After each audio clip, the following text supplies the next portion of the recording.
What is up, my hungry gringos? Great to see you as always. In my last video, I showed you how I lost 12 pounds in 1 month without giving up butter, sugar, tacos, alcohol, or pretty much anything that I enjoy. And I promise I do a second video where I showed you how you can do it yourself. Well, that's this video right here. We're gonna learn that losing weight is not so much about what you eat, but about how you eat. What does that mean? Well, we're gonna find out right now.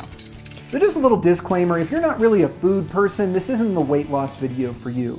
But I am a food person, you might say. I enjoy salads and brown rice bowls for lunch. I think for dinner, a plain baked salmon is absolutely delicious. No, you're not a food person. That is hell on earth for people who really like food. And that is why people usually quit diets, is because diets are hell on earth. This video is for the rest of us. This is for the people that really like food but want to lose weight without giving up anything good. So I said at the top of the video that it's not about what you eat, it's about how you eat. Now, what do I mean by that? In order to understand what I mean, you have to completely rethink the way that you perceive willpower. Because most people think of willpower as resisting temptation, but it turns out, according to a new study, that it's not so much about resisting temptation, it's about avoiding temptation. People with strong willpower, they avoid putting themselves in the situation where they have to resist in the first place. In other words, it's not about walking past your favorite bakery and then not going inside for that delicious croissant that you always like to get. It's more about avoiding the bakery in the first place. Tip number 1, get a calorie tracker. So pretty much with a calorie tracker, you're setting up a calorie budget. Have you ever gone over your credit card statement and been really surprised about how much money you spend on certain things? I spent how much on going out? I spent how much on groceries? I spent $3,000 on iguanas this month again? I spent how much on peanutbuddies.com? Peanut Buddies. It's really gonna show you where all your calories are going, and you're gonna see where you can cut calories out. For example, 2 beers comes out to as much as an omelet. And if you only have a limited amount of calories a day, what do you think's better, eating an omelet or drinking 2 beers? I also recommend that you get a kitchen scale. Now, this isn't mandatory, but it's gonna make your life so much easier. Volume measurements are notoriously inaccurate, and it's also gonna allow you to portion out your recipes. It's really easy to figure out how many calories are in prepackaged food, but when you're cooking, it's a little bit more difficult, especially when you're making enough for multiple meals. Tip number 2, avoid restaurants like the plague. Now, everyone knows that if you want to lose weight, that you shouldn't eat out that much and should try to cook at home as much as possible. But I'm not saying that. I'm saying avoid restaurants like the plague.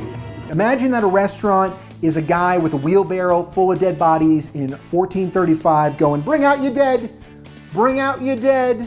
If you have a hard time cooking at home, well, don't worry, I'll cover that in the next step. The reason you should avoid restaurants like the plague is because regardless of how healthy something looks, you really have no idea how many calories are in it.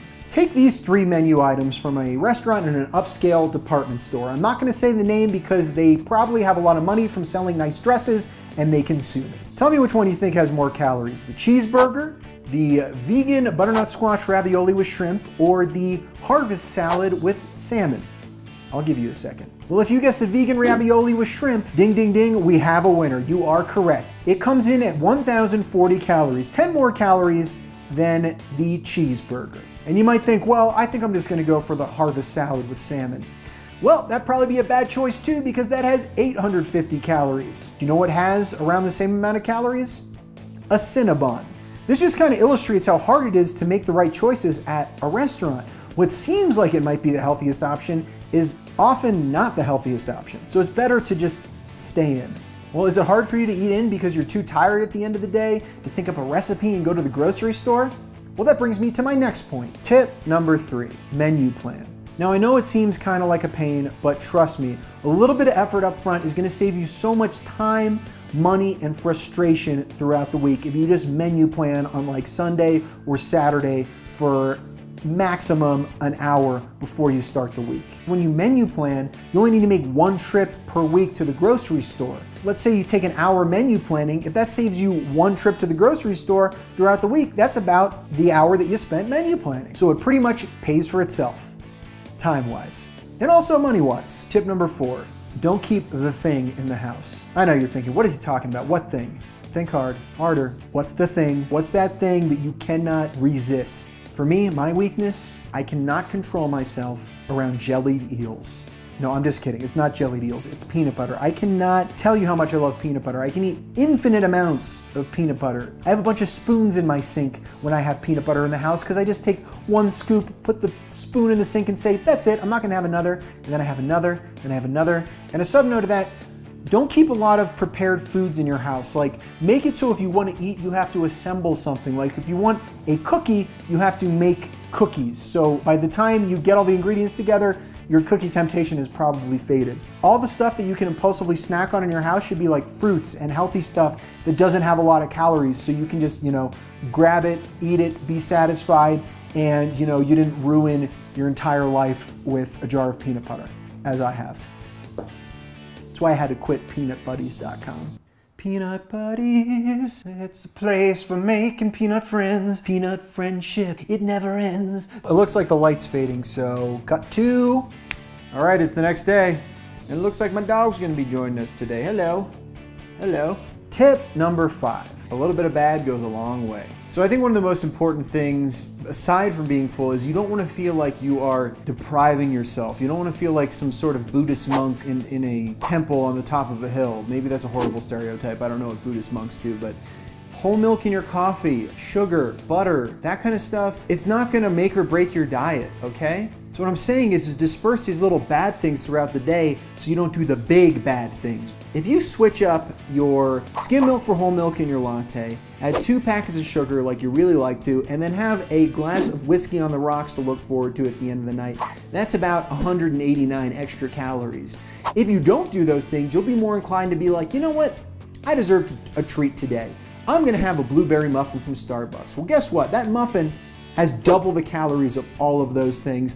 And on top of that, a ton of complex carbohydrates that are gonna go straight to your belly. As a bonus, if you're cooking with butter and doing all those little indulgences throughout the week that you really like but don't add a whole lot of calories, by the time the weekend comes around and it's your cheat day, you're not gonna go insane and then just totally obliterate all the progress that you made throughout the week. Tip number 6, micros don't cancel out macros. I hear this a lot. I'm having juice instead of soda. It's got vitamin C in it, so it's healthy. Vitamin C is a micronutrient, which means that it's measured in milligrams. You don't really need a whole bunch of it. Macronutrients are things like saturated fat or sugar, which you measure in grams. What I'm trying to say is that the vitamin C in orange juice, the micronutrient, doesn't cancel out the macronutrient, the sugar. If your goal is weight loss, honey is the same thing as sugar, and soda is the same thing as juice. Yeah, they have other nutritional properties, but people act like it just cancels out the calories in them, which is not the case at all. Look, your goal is weight loss here, okay? You're not a pirate trying to fight the onset of scurvy who really needs a cup of orange juice, all right? Arr, give me some Tropicana before my fingers fall off. Tip number 7, where to concentrate your calories. It's super weird because I've really never heard anyone talk about this one, and I think it's the most important thing when you're trying to lose weight. It's when to concentrate your calories. Now, I did a lot of trial and error here, and I found that it's best to concentrate your calories during lunch. Not dinner like most people do, lunch. Because what I find is that willpower kind of erodes as you go throughout the day. Right? You're able to resist stuff in the morning and eat a healthy breakfast. By the time dinner comes around and you haven't eaten that many calories, you just go crazy, dive into the cookies, have a few beers, eat that cheese, whatever. Even if you have a small breakfast, your willpower is really high at the beginning of the day.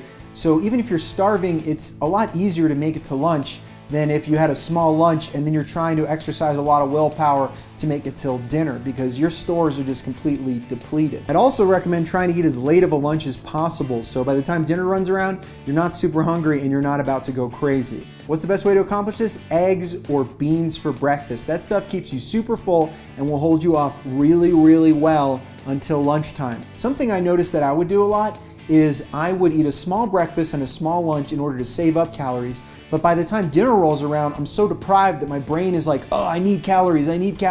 Doesn't matter where from. So then I'll really go crazy and maybe have a cookie after dinner or have a snack immediately when I get home and eat a bunch of cheese or something like that. So I'm not really saving up calories because I end up just totally blowing it by the time dinner rolls around. The math just makes sense. If you try to save up calories by having a small breakfast, a small lunch, and then totally pig out before, during, and after dinner, it's just gonna come out to more calories than if you have a reasonable breakfast, a huge lunch, and a small dinner. At some points when I was doing my little weight loss experiment, I didn't eat dinner till like 8 or 9 o'clock because I was so full from what I'd eaten for lunch. But that has to be my number one tip right there. Reasonably sized breakfast, really big lunch, pretty small dinner. I really want to hear from you guys if you're trying out my method for losing weight. Let me know how it goes. If you have any questions, leave me a comment. I promise I will respond to it. It's not like I'm getting a huge deluge of comments on my channel at the moment, so I'll definitely get back to you. Let me know what you've been struggling with your diet. Let me know where your challenges and obstacles are, and tell me your thing, you know, the thing that is your weakness. Oh, there he goes. As always, make sure to like, subscribe, and hit that bell icon so you can get a notification every time I post a new video. Well, until next time, this is the Hungry Gringo, signing off.